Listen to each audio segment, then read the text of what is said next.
And really, guys, this is the trick. Like, your first home is not going to be the Taj Mahal. It is not going to be the dream home, or at least, depending on who you are, maybe it is. But for most of us, it's not going to be. And it's really just a stepping stone. And that's what happened to me. I was 19. I bought a home that I had to put a lot of elbow grease into, but it ended up starting that process that I was able to extract equity from that one, put it into the next, into the next, into the next. And that's how I built it. I mean, really.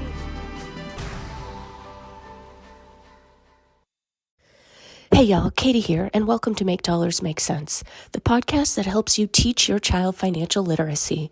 Catch us here once per month on your favorite podcast platform. Just do a quick search for MOMnation Talk Radio. Enjoy the show. Hey everyone, we are back again with another episode of Make Dollars Make Sense, where we make sense out of your dollars. Well, hello to my beautiful co-host, Sonya. How are you? Hi, I'm great. How are you? Doing awesome. And as you all know, I am Real Estate Katie, and the purpose for this show is really to help our mamas figure money out, because Sonya, they do not teach us this stuff in school. At least they didn't when I was growing up. How about you? Nope, they don't. No, we just kind of learn it on our own, or maybe go to college for it or whatever. Or maybe, get lucky and have parents that totally know what they're doing. But I didn't have any of that. So Same. But you did buy your first house at what age? I was 19. I think I was 31. I was 31. So 19, that's so awesome. Yeah. And 31 is still pretty young. I mean, according to statistics. But yeah, 19 years old, I purchased my first home. I realized, so today, guys, we're going to talk about ways to save money when purchasing a home, or even how purchasing a home in general saves you money. June is homeowners month. And so to celebrate homeowners month, we thought we would do a little homeowners segment here. But I did realize real early on that as a 19-year-old, I didn't want to throw my money away into a rental, and I wanted to invest it toward my future. And that's really the first thing that we are talking about here today, right, Sonya? Is doing just that, and why that actually makes more sense than tossing it toward a rental. So renting versus buying, take it away, my friend. All right. So there are so many reasons to consider why you should rent or why you should buy. So a few reasons to buy rather than rent. First thing that we have on here is to build equity and wealth. So home ownership allows you to build equity over time, providing a long-term investment opportunity and potential financial growth. That's definitely number one on the list. So you buy into your home, and you always hear people say, is this a good time to buy? It's always, personalized. We can't really say yes or no until we know your personal situation. Your goals. Exactly. Yeah, absolutely. But in general, we have these valleys and these hills and these valleys with how the market goes. But if you take a step back, your equity is always growing over time. So if you want a longevity investment, real estate is the best place to put your money. So equity and wealth. Totally agree. And it's been proven in history too. So like what Sonya is saying, if you look at, the last 4 decades, you're going to see quite an increase. Yeah, we had a couple of little hits to the market in that time frame, but we've more than recovered. And you're going to see that over time in your investment. It's also something too that a lot of people say, we hear this a lot, Sonya, well, how the heck do you save up that amount of money to have a down payment for your dream home? Because that can exceed people's budgets and often does. And really, guys, this is the trick. Like, your first home is not going to be the Taj Mahal. It is not going to be the dream home, or at least, depending on who you are, maybe it is. But for most of us, it's not going to be. And it's really just a stepping stone. And that's what happened to me. I was 19. I bought a home that I had to put a lot of elbow grease into, but it ended up starting that process that I was able to extract equity from that one, put it into the next, into the next, into the next. And that's how I built it. I mean, really and honestly, right there. I wasn't given anything as a child. That's what I gave myself. Yeah, no, and that's what using that equity to just build on top of each other is if you want to stay in that home for a while and leave it to your kids, that's good for that. If you want to buy, hold it for a year, gain or however long to gain that equity, and then roll it into another home, that's a great idea that many people utilize as well. But yeah, your first home really isn't the dream home. That doesn't mean you have to completely settle, but just to be realistic and those expectations is super important. Yep. So next on our list is stability and control, and I'm actually going to hit two of these bullet points on here is stability and control, and then protection against rising rents, because I think that they go one and one. So I whenever agree. you live in a rental home, you were completely at the mercy of your landlord. This comes to the rent.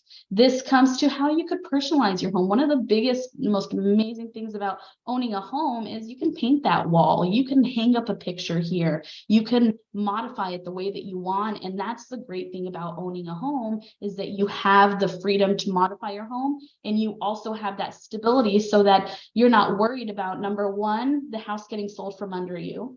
And number two, your lease ending and your rent going, nowadays I've heard of a lot of our clients are raising like $300 to $500 a month. Yeah.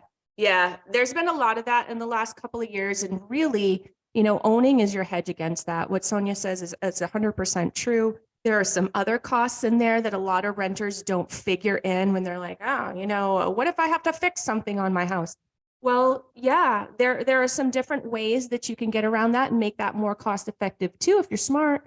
But also think about how much money you're dumping into moving expenses. Moving is not cheap, guys. Gas is not cheap. Staying in a hotel is not cheap. Getting your utilities turned on in another spot is sometimes not cheap. There are a lot of things here that I feel like renters don't consider as expenses that are true expenses, and unfortunately are cropping up constantly because, like Sonya said, where you're moving because either the landlord has sold the home and so now your lease has ended and they're not renewing, or they're increasing the rent on you and it's not something you can afford, so now you got to move. What about the stress and what about you're losing work while, looking for a home and while moving again? It's just, there's so much tied up in that people just overlook, I think. Yeah, absolutely. And then another thing to consider too is those deposits that they take Yeah. are ridiculous, all those fees. And some of them are non-refundable. You're not going to get back. Or what if you're renting for 3 to 5 years and you have thousands of dollars just held up that your hopefully the landlord will give, or he might see one nail hole and be like, sorry, we have to paint the whole house now. So Yeah. you're back. So, there's good landlords, there's not good landlords, but why even chance it? So those are great. Those are, that stability and control and, protecting yourself against rising rents, super important. Another thing is your potential tax advantages. So you can take advantage of deducting mortgage interest and property taxes and lowering your overall tax liability. That's pretty huge. So you always see those questions whenever you're filing your taxes. And by myself, but and that's the tip of the iceberg too. So ask your CPA about your particular situation, especially if you're self-employed or, whatever your situation is, because there may be other potential tax advantages for you wrapped up in home owning. So definitely something to look at, and there's a savings there for sure. Yeah, absolutely. And then last benefit, but I think it's one of the most important, is your sense of community and pride. When you have your own home, it really does, it just makes you feel better about it, gives you confidence that it's your home. You see so many people, that's why you'll see there's a lot of, whenever I was renting a home, I was just like, nah, here's this and this. And it was just it's not my home. And then you have your home and all of a sudden your confidence and your pride about where you live, and you have people over more, and then your neighbors, and you really build that stable community and that your neighbors become family. I have amazing neighbors, and that's super important to me. So that just, that's the bread and butter of buying a home is that community. So those are, really the great advantages to buying instead of renting. It all is personalized, what works best for you. But in general, buying has so many advantages rather than renting. Truly, truly does. So let's save some money while we're buying a home, Sonya. What are we going to do? Yeah, so first thing to do, establish a budget. So get with the lender. We have an amazing lender that we like to refer to. You could use whoever you want, but I've used our lender personally and professionally, and he's just amazing. And a lender pretty much takes all of your financial characteristics, and they kind of break all that down to see where you're at, how much you can budget for. Now, here's the big thing, and Katie and I tell this to everybody. Everybody. Just because you were approved for a bunch of money or a bunch of, a big budget, do not, like, if you can't, look at the mortgage amount. You don't want to be house poor. What can you really take on? What are you comfortable with? Because sometimes you'll push the limits. So really it's it's just personalized. So, just see what you can afford and kind of break all your financial goals down. And then that'll help you come up with making your budget. Right. And, and it could make sense too, to push that a little bit. It really is a case by case thing. I love that advice, Sonya. However, think about, let's just say you're, I don't know, a big golfer. I'm just going to use this as an example. And that's something you really like to do. So that's built into your budget. But say you have the opportunity to buy a home where you're going to get a significant discount on your golf membership. Well, then you might kind of factor that in. So it's definitely, a budget is the way that's going to help you figure out what you're spending where, and help you allocate funds to the area that makes the most sense to, as far as your goals are concerned. So it's really, really important to start with goals, work backward, establish that budget, and go from there. It really gives you a good opportunity to see yourself where you're at and see where you're going. And then you can clearly see the steps in between. So a lot of times people get hung up, either they overspend, or, they don't have this realistic picture of what they can afford, and it could cause a lot of heartbreak in the future. We've seen a lot of things, guys. So then they take settle. it. So yeah. And then that also happens because maybe there's a rush situation because of it. All sorts of things. You don't want to be in that anxious state when you're buying, for sure. So do everything that you can to prepare so that you're not in that anxious state, because you make your best decisions when you're not anxious. Yep, absolutely. You don't panic buy. Right. Next up. Yeah, so saving for that down payment. So here's the big thing.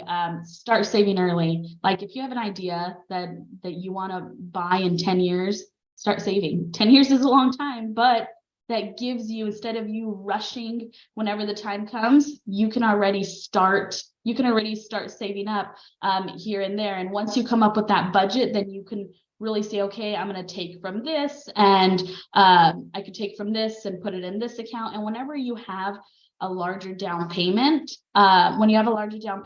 your interest rate can be better.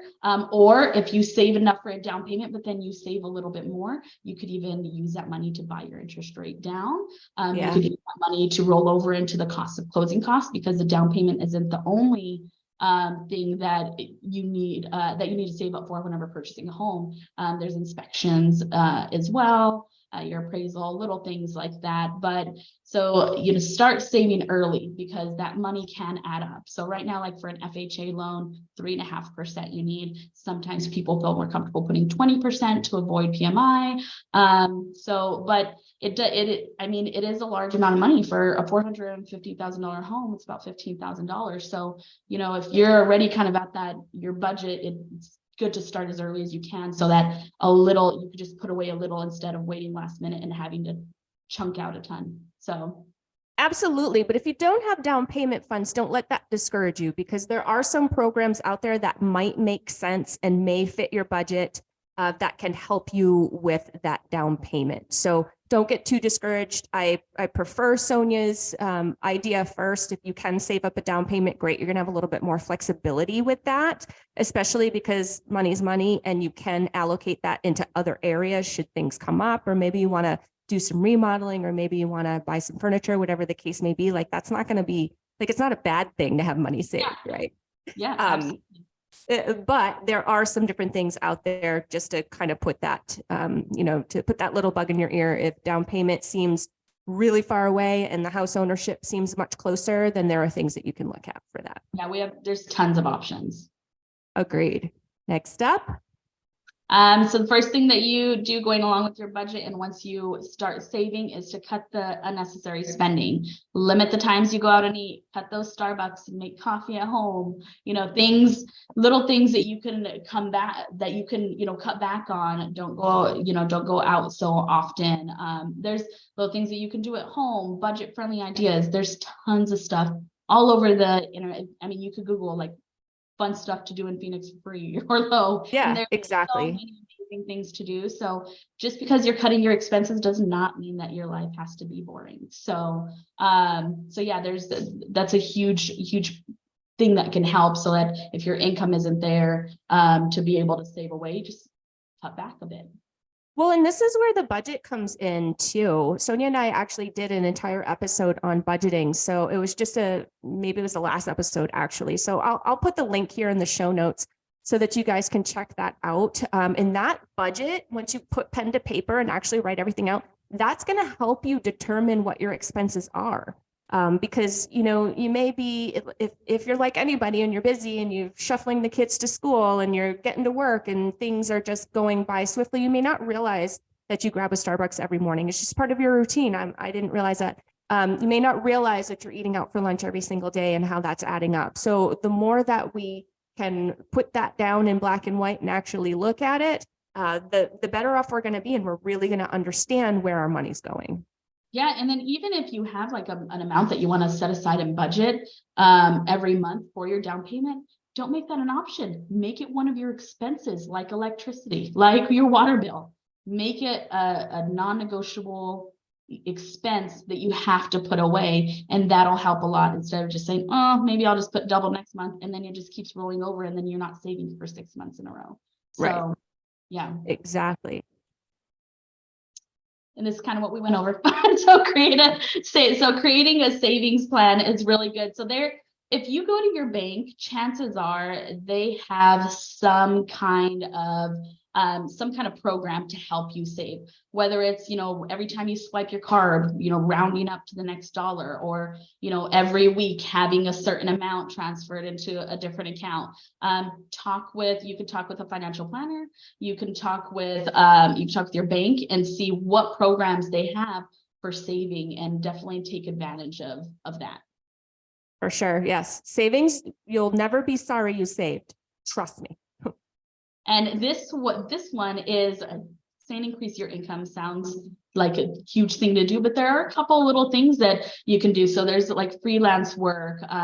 You could get like a little side job if you want to, and just use that little side job, just all the income from that, to go into your home, your home buying expenses. So, so you can build that up. But finding little things here and there, sell some stuff from your house that you're not using, because deep down inside, we're all pack rats. So, there's something, sell a couple things. I had this one client just recently. He sold, to come up with his down payment, he sold $12,000 worth of collector shoes. It's crazy. So it is crazy. But on that note, when you sell things, put the money in your bank account. Don't just don't do the whole mattress. Yeah, because we need to take account of that. Super important. So always have a paper trail of everything, because when it comes to getting pre-approved, the lender needs to verify all funds. So when you do these little odd things, throw it in your bank account. Don't just keep free cash. Just one piece of advice. Yeah, that's a good piece of advice. What Sonya is referring to is seasoned funds. And usually it needs to be seasoned for a certain amount of time. I think it's a 30-day minimum.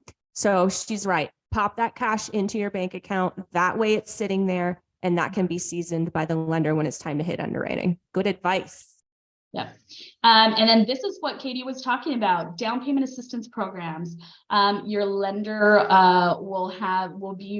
we try to keep as up to date as we can, because new ones roll out and they come and go super quickly. But between us and your lender, we could explore tons of down payment assistance programs and see which one could fit what you're looking for.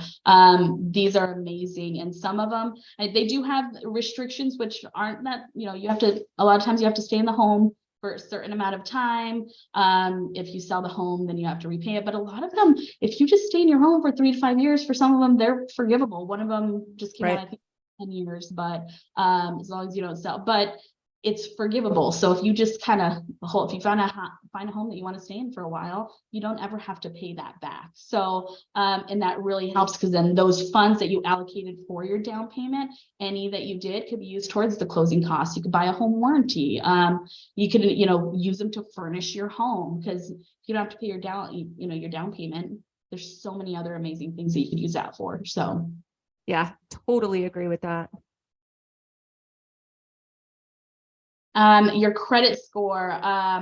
I'm always weary about telling people to improve their credit score. The reason why is some people just go willy-nilly and start paying off everything, closing credit cards and doing all this stuff. Yeah, that's not good.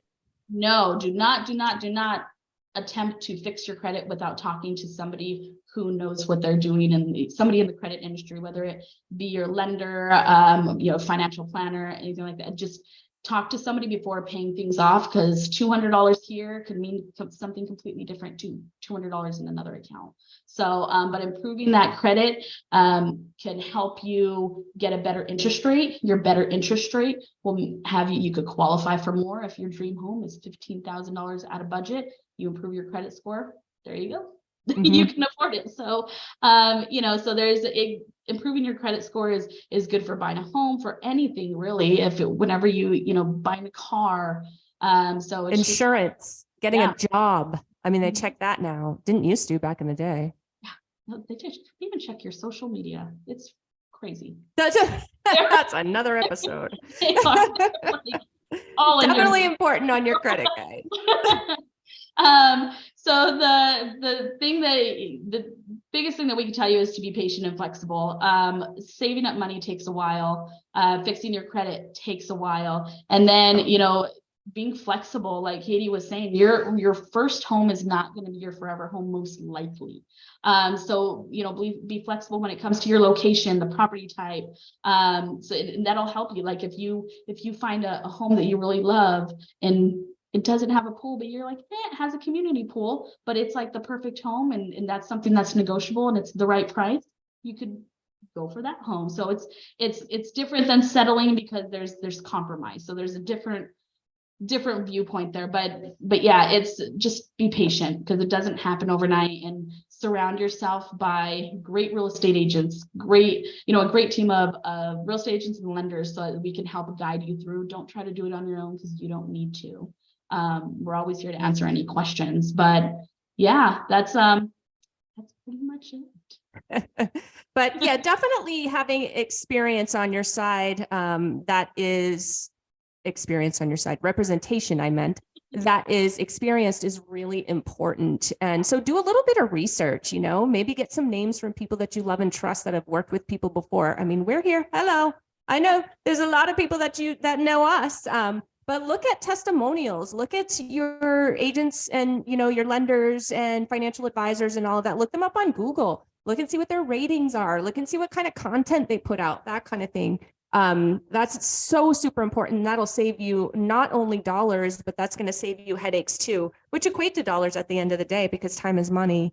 And, the biggest advice that I can give is to start earlier than you think that you need to start. Start talking to people, start preparing, start, creating that goal list, start creating that budget, all of that stuff, even if your home purchase isn't for a few years, because I can promise you, having sold over 1,200 homes in my career, okay, I can promise you that the ones that are the most prepared, they're the most calm, because they're the most prepared, and they're not up against deadlines because they didn't wait until 30 days before they had to be out of their rental to try and buy a house. these are the people that make the best decisions, and these are the people that get the best deals, because your brain does not work as well in anxiety as it does in calm. Trust me on that. Google me 6 ways to Sunday. I promise you that your brain works better in calm than in an anxious situation. So thank you so much, Sonya. Also, make sure to keep up on the market. We have on our team, so it's a separate YouTube channel, but on our team channel, we also have our market update that we can even send to you if you want us to every month, whenever it comes out. And we go over everything, and everything that we go over is all statistically backed. We don't just predict things with a crystal ball. We have all the stats, and that's what our job is, to look at these trends and to try to guide you accordingly, and to back it with numbers. So we're just not pulling these numbers out. But if you follow the market and you have those people surrounding you, then you'll be good. It'll all end up awesome, and you can find that home. You'll know what you're doing. Like Katie said, you're not going to be panic buying, which is horrible. So we don't want to panic buy, and we don't want to panic sell. So prepare yourselves, guys. And Sonya and I don't mind if you give us a call and you're like, yo, I'm probably not going to do anything for 5 years, but can we talk? Yeah, we can talk, because we understand how important it is for you to prepare for something so huge. So please don't hesitate. You can reach out to us at any time. We are Team EvoAZ. That's our handle across all social media. We're on YouTube. We're on everywhere. Just do Team EvoAZ, or you can look either one of us up on Facebook. I'm actually going to link the market update to the show notes here too. So that playlist is below, guys. If you want to check out any of our previous episodes, hop on over to our YouTube channel. We are at MOMnation USA. That is our handle. And if you're more of the podcast person, maybe you run a lot, bike a lot, hike a lot, that kind of thing, you prefer to listen to us in your ears, then you can do that too over on your favorite podcast platform. Just do a quick search for MOMnation Talk Radio, and you are going to get all of our shows through that channel. We're a little bit different than a lot of other podcast channels out there, where we put all of our content and all of our podcast shows through that one channel. So thank you so much, Sonya. We'll see you again next month, guys. thanks, guys. Bye. Bye.